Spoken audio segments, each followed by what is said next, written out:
This video is about Chapter 13, and in this video we'll talk about experiments and observational studies. By the end of this video, you should be able to describe the differences between observational studies and experiments.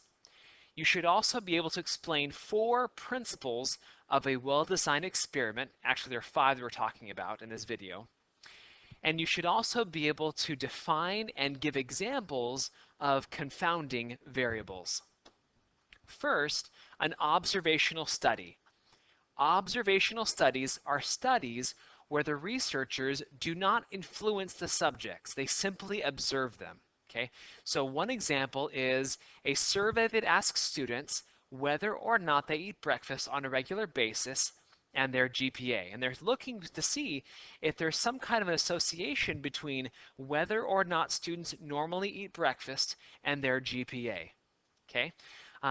Observational studies are usually retrospective, meaning they're talking about data from the past. So in the past, have you eaten breakfast and what's your GPA?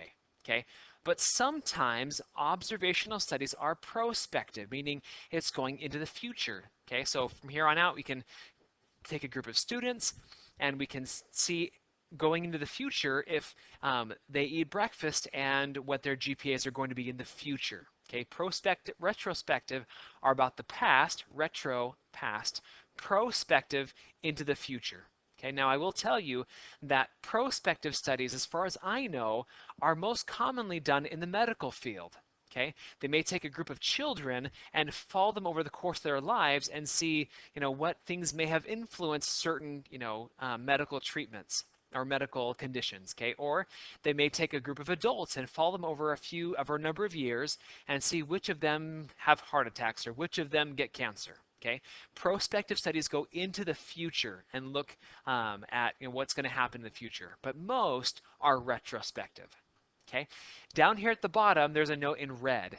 You can't conclude causation from an observational study. This is huge, at least to me. Okay, for example, even if you find in the study about breakfast and GPA that most students who eat breakfast do significantly better, far better than students who don't eat breakfast, you cannot conclude that eating breakfast alone will cause students to get better grades.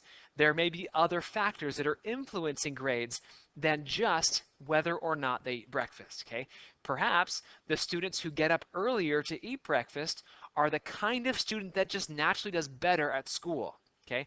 Or there could be other factors that are influencing both whether or not students eat breakfast and GPA. For example, maybe high parent involvement could influence both of those things. Okay, the important thing is you cannot conclude that one will cause the other from an observational study.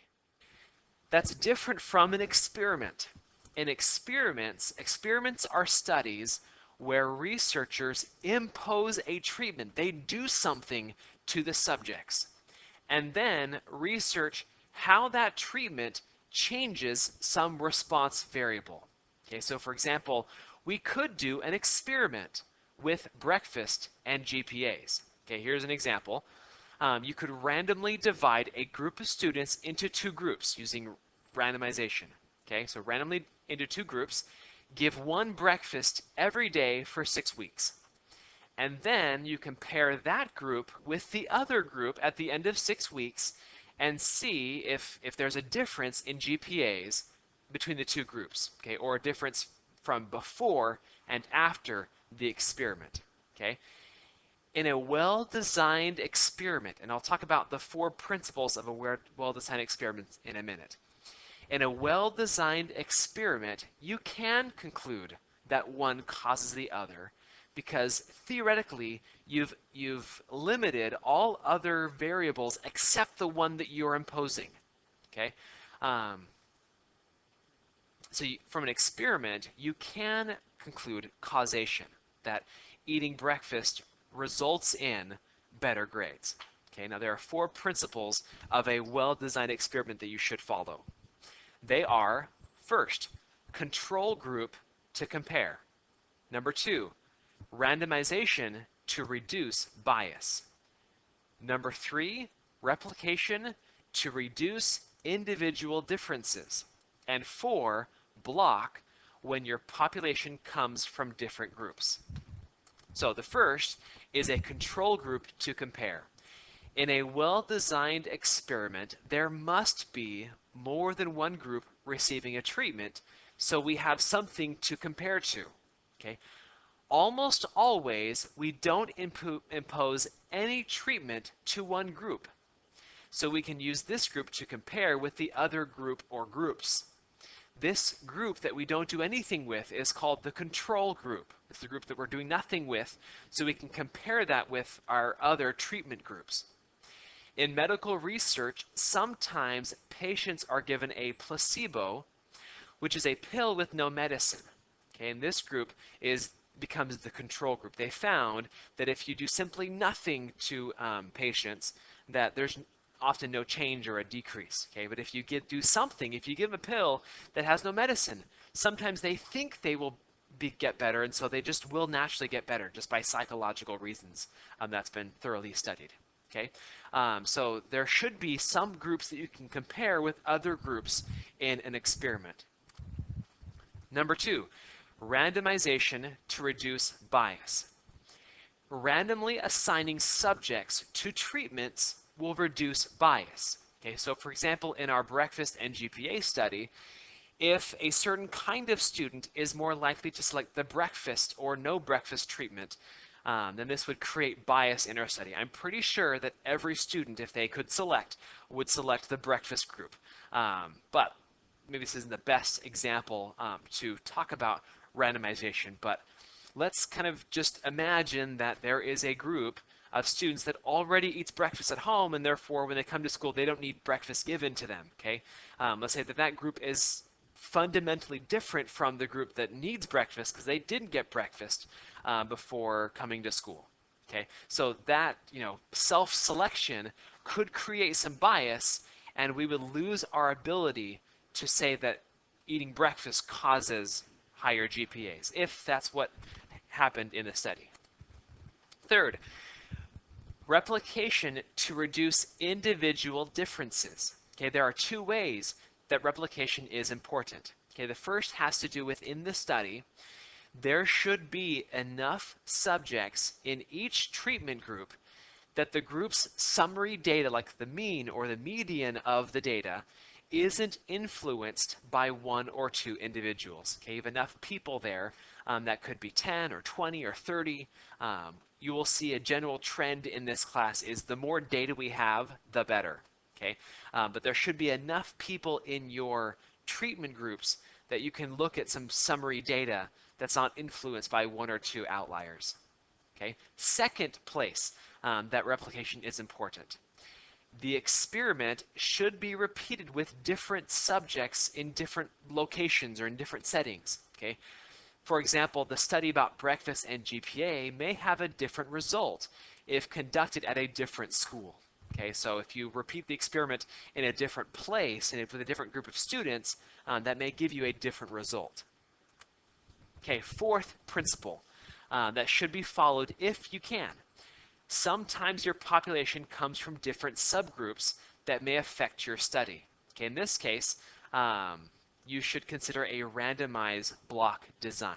Okay, this may look a little complicated down here, but here's an example of a block design. Let's say we think that honor roll students compared with non-honor roll students may respond differently in this experiment. Okay, so we decided to block based on honor roll. Okay, let's say from our 20 students we happen to have 8 that are honor roll students and 12 that are non-honor roll students. Okay, we randomly assign 4 of the honor roll students to group 1 who gets breakfast and 4 students to group 2 who don't get breakfast.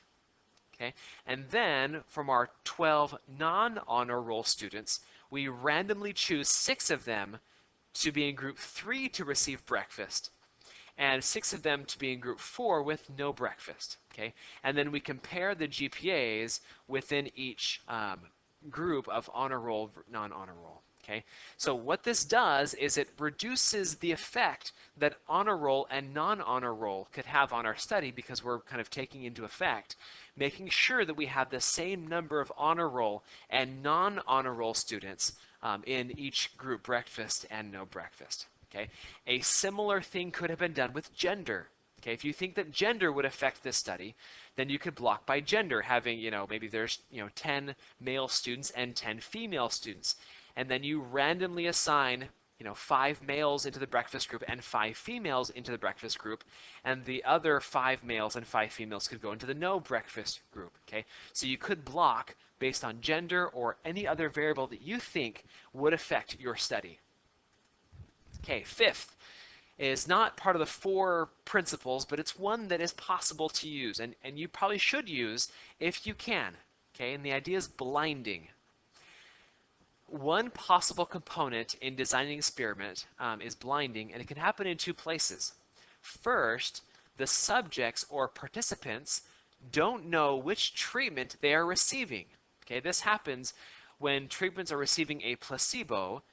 They don't know if they're receiving the placebo or not. Now, let me just back up. That you would only get a placebo from a hospital if you knew that you were involved in an experiment. Okay, they won't just start randomly giving you a placebo instead of your medication to see what happens with you. Okay, that only happens in medical research in an experiment. They will tell you that you're part of an experiment. Okay, so don't be worried that you will be taking a placebo instead of your medication when you get it from a doctor. That only happens in medical research, and you know that you're in an experiment. Okay, so if you don't know which treatment you're receiving, that's blinding. Okay, the second place that blinding can happen is those that are assessing the subjects or participants.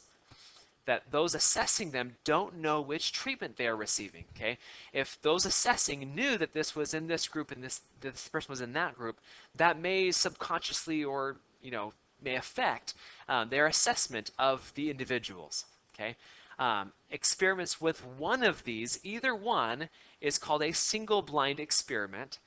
And experiments with both of these are called a double blind experiment. So they don't know which treatment they're in. Okay, the last topic in this chapter is about confounding variables. Okay, when the levels of one factor are associated with levels of another factor, we say that these 2 factors are confounded. Okay, because of the confounding, we can't tell whether any effect we see was caused by our factor or by the confounding variable, or even by both working together.